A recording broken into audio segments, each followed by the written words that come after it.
China is starting to wake back up from its pandemic-induced slumber. Restrictions have been eased as its insane zero-COVID strategy has been abandoned, and everyone is wondering what impacts China's reopening will have on the markets. Now, we can get a sense of what may be to come by looking at how the easing of restrictions in other countries affected everything from productivity to inflation. But then again, China ain't like other countries. Today, I'm going to give you an overview of how exactly pandemic restrictions affected the global economy and tell you why this suggests China's reopening could be both problematic and positive for the markets.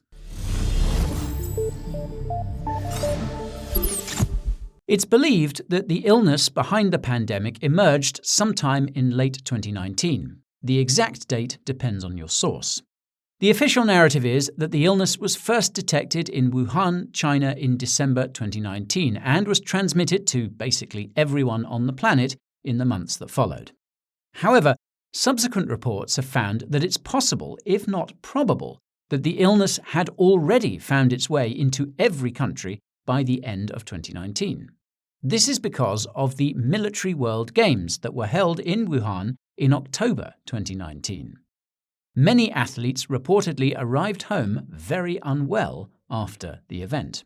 Note that the infamous Event 201 pandemic simulation by the World Economic Forum, the Bill and Melinda Gates Foundation, and the Johns Hopkins Center for Health Security coincidentally occurred on the same day that Wuhan's Military World Games began. More about that rabbit hole in the description. Anyways, at the end of January 2020, China became the first country to impose pandemic restrictions on its citizens, starting, of course, with those living in Wuhan and its surrounding provinces. A few days later, the World Health Organization, or WHO, finally declared an international public health emergency. Now, it wasn't until early March that the WHO officially announced that the illness had become a global pandemic. In the weeks that followed, almost every country followed China's lead of going into lockdown and imposing other extreme pandemic measures that pressed pause on the global economy. The news of the pandemic and the introduction of restrictions also caused markets to collapse. This forced the Federal Reserve and other central banks to drop interest rates to zero. Many central banks also started purchasing all kinds of debt, including corporate debt, to prevent defaults. At the same time, governments around the world announced unprecedented fiscal stimulus, promising to bail out both individuals and institutions to ensure the system didn't collapse. It's important to note that giving money directly to citizens was only done in a handful of countries like the United States. By contrast, countries like China directed the lion's share of their fiscal stimuli to institutions. Now, as far as I can tell, this is in part because households in countries like China tend to have higher levels of savings and lower levels of debt. Thus, they have more runway to survive an economic freeze. It's also in part because China's initial restrictions apparently did not impact its economy all that much. As you can see, China's manufacturing production dipped at the beginning of 2020, quickly recovered, and almost went parabolic in 2021. You'll understand why that happened in just a moment. Meanwhile, in the West, much of the fiscal stimulus inevitably found its way into the markets. This is simply because there wasn't anything else people could do besides purchase goods and invest in assets. The former led to larger revenues, which boosted stock prices, and the latter caused speculative pumps. The sudden demand for goods caused inflation in countries with lots of manufacturing, such as China, to spike. Naturally, this inflation was driven by a spike in prices of commodities used in manufacturing. The CCP responded by selling some reserves of oil and industrial metals into the economy for the first time. Here is where things get interesting. Although Chinese manufacturing continued despite pandemic restrictions, disruptions to international supply chains made it difficult to ship all the goods that were being made. This resulted in shortages and delays, causing the prices of goods to spike.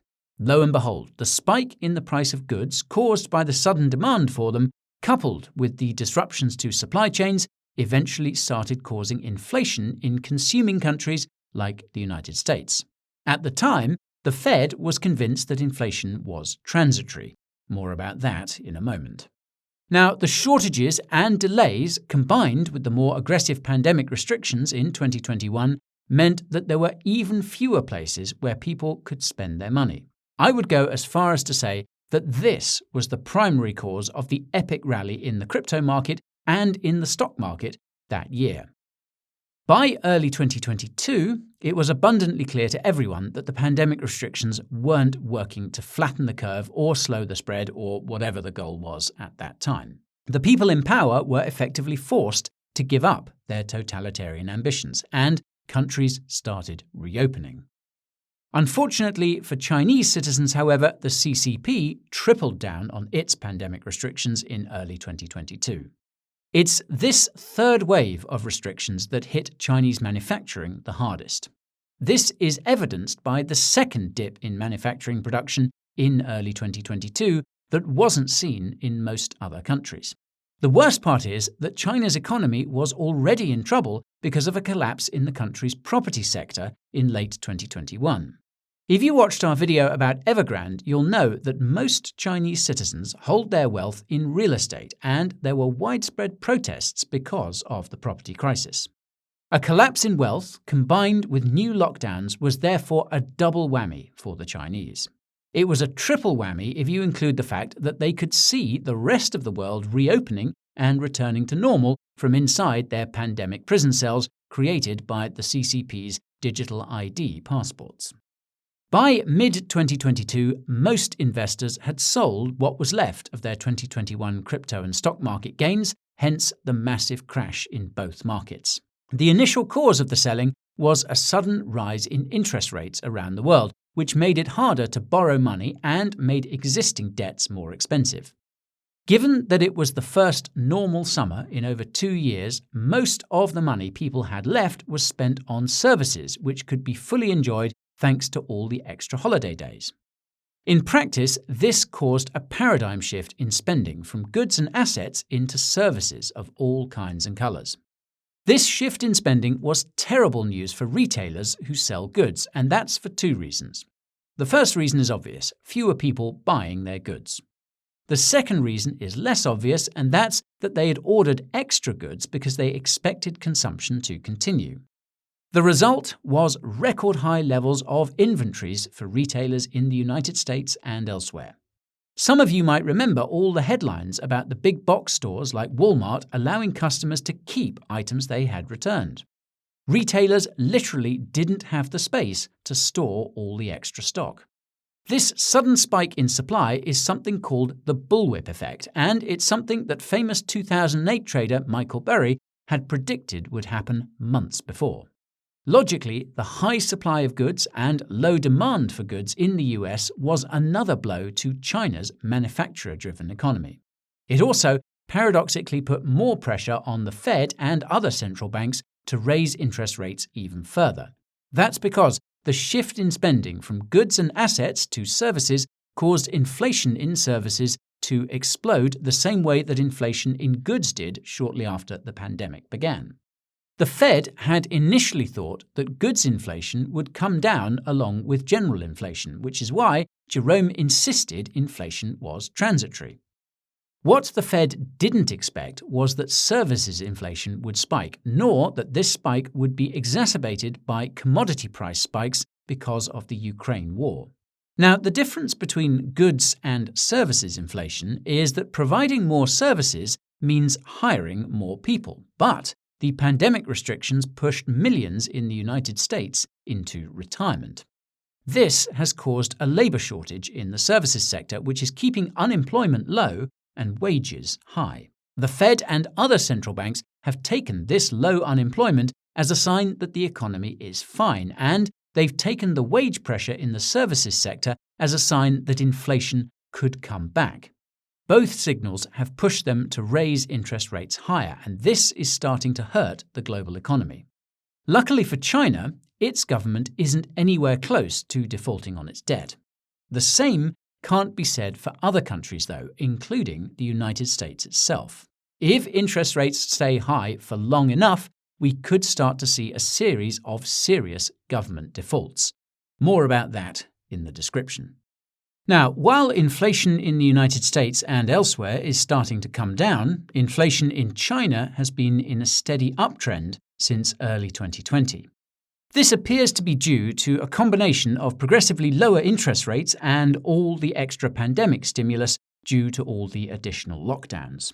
That must be the cause because China has been mostly unaffected by the rising costs of commodities around the world.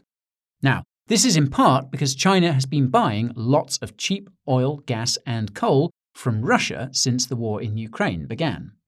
It's also in part because China has lots of commodity reserves. In case it wasn't clear enough, China keeps lots of commodity reserves so that the CCP can influence the prices of commodities in the country. Some have speculated that China is also stockpiling commodities in preparation for a conflict with Taiwan and the West. More about that possibility in the description. Anyways, the inflationary pressures of low interest rates and pandemic stimulus are likely a part of why the CCP decided to drop its zero-COVID strategy late last year. The main part was probably rising social unrest, which you'll recall had begun in late 2021 after the collapse of the property sector. The third wave of dystopian lockdowns in early 2022 and the sharp decline in economic output only increased the anger towards the CCP. Ironically enough, the CCP's 180 on pandemic restrictions has reportedly caused a massive erosion of trust that's been seen in almost every other country that locked down. In any case, it's not entirely clear where China is in its reopening process. This hasn't stopped investors from speculating about what effects China's reopening could have on specific stocks and commodities. China's reopening seems to have been a significant contributor to the recent market rally as a result. It seems like most of this uncertainty may be coming from the fact that most Chinese citizens have spent the first part of their free time enjoying the Chinese New Year. In case you missed the memo, Chinese New Year fell on the 22nd of January, and it seems to be correlated to gains in the crypto market. The catch is that Chinese New Year celebrations last for a little over 2 weeks. This means that we may not know what effects China's reopening will have on the global economy and the markets until later this month at the earliest. These effects ultimately depend on what Chinese citizens will do next. Many analysts have argued that China's reopening will be inflationary because it will lead to a surge in manufacturing, which will cause the prices of related commodities to spike. However, we now know that this is unlikely due to China's commodity reserves and the continued lack of demand for goods. That said, China's reopening could cause manufacturing-driven inflation if the CCP provides the reopening stimulus it had recently promised. This money would likely go to building new infrastructure. The thing is that the CCP is now reportedly reconsidering its plans to inject more money into institutions. Oddly enough, it looks like China's reopening is already causing manufacturing-driven inflation for reasons the average analyst didn't anticipate. In short, China's reopening has caused pandemic cases to spike, which has prevented people from working due to illness. This is again causing supply chain issues. The silver lining is that this inflationary pressure will only last as long as it takes for the Chinese population to build up some much-needed natural immunity. Some reports suggest that over 80% of the population has already been infected, but I suppose you can't always trust statistics from the CCP. I suppose you can't always trust statistics from the United States either. More about that in the description, I digress. Now, that's just the institutional side of China's reopening equation. According to Bloomberg, Chinese citizens have added more than $720 billion to their savings between 2020 and 2022. This is like the build-up in savings we saw in the United States and elsewhere during the pandemic. The authors of the article argue that China's reopening will be inflationary because all the extra savings of Chinese citizens will be spent the same way they were in the West in the summer of 2022. On paper, this is a good hypothesis. Chinese citizens love to travel, and they also love to spend when they travel. This isn't some stereotype, it's the statistics. Chinese tourists were spending almost $300 billion per year on travel in 2018. This figure fell to a measly $100 billion in 2021 because of the pandemic. If we have the revenge travel phenomenon repeat in China, we could see spending of $500 billion or more in 2023. The problem is that excessive spending by Chinese tourists could supercharge inflation in the services sectors of the countries where they go. This could force central banks of those countries to keep raising interest rates or at least keep them higher for longer until the desire for travel has been addressed. For what it's worth, the reintroduction of travel restrictions for those flying from China will likely be a deterrent to such tourism. Data from Chinese travel sites also suggests that Chinese tourists are more interested in countries in Asia. This makes sense given the war in Europe and tensions with the West. But this all assumes that Chinese citizens will spend all their excess savings on travel. Again, this hypothesis makes sense on paper because a switch in spending from goods and services to assets is what we saw in the US and elsewhere. Chinese EV makers are cutting their EV prices now too. In practice, though, there's no guarantee that the CCP won't resume its zero-COVID insanity, at least in the eyes of most Chinese citizens. To my understanding, pandemic restrictions vary by region, and it's possible that these restrictions will remain in some regions or be reintroduced in others. Now, this sounds silly until you consider the fact that we're still technically in a pandemic. The WHO announced on Monday that the illness remains a global health emergency, whatever that means. Many countries have also extended their public health emergencies despite restrictions being removed. It's almost as if it wasn't about health at all. Conspiracy theories aside, the fact still stands. Chinese citizens may be reluctant to spend their savings until they're confident that pandemic restrictions aren't coming back. The weakness in the Chinese economy could be another reason to continue saving, and this weakness could continue for quite some time. From where I'm standing, the effect China's reopening will have on the global economy depends on the demand for manufacturing, and the demand for manufacturing comes from the demand for goods. With Western economies struggling and inventories full, the demand for goods is low, and it will go lower. The only caveat is the obsession with transitioning to intermittent and unreliable power sources like wind and solar. China happens to be the largest manufacturer of batteries, solar panels, and wind turbines. Don't think for a minute that the odd obsession with wind and solar is in any way related.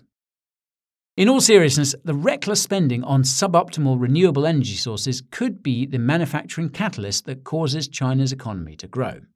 Then again, many Western countries are starting to realize that being reliant on China for their energy isn't any wiser than being reliant on Russia. Recently passed spending packages, such as the deceptively titled Inflation Reduction Act in the US, are specifically designed to essentially onshore renewable energy manufacturing. It's obviously going to take some time to set up these operations elsewhere, but in the end it will impact China's bottom line. This is why I find it a bit funny that institutional investors in the United States are starting to pour money into Chinese stocks because of the reopening. They seem to be unaware of the reshoring of energy or that big companies such as Apple are actively trying to move their manufacturing elsewhere in Asia. They also seem to be unaware of China's continued chokehold on publicly traded companies in the country. Throw in the global recession that we're likely to experience because of rising interest rates, and you have a recipe for disaster. There's a reason why Chinese citizens stay away from Chinese stocks. All I'm wondering is what will happen when Hong Kong allows retail investors back into the crypto market. We could see a massive rally or a big nothing burger because everyone is busy traveling. Thankfully, it's just one of many crypto catalysts that could take us out of the bear market lows. More about those in the description. And with that, folks, I will see you next time.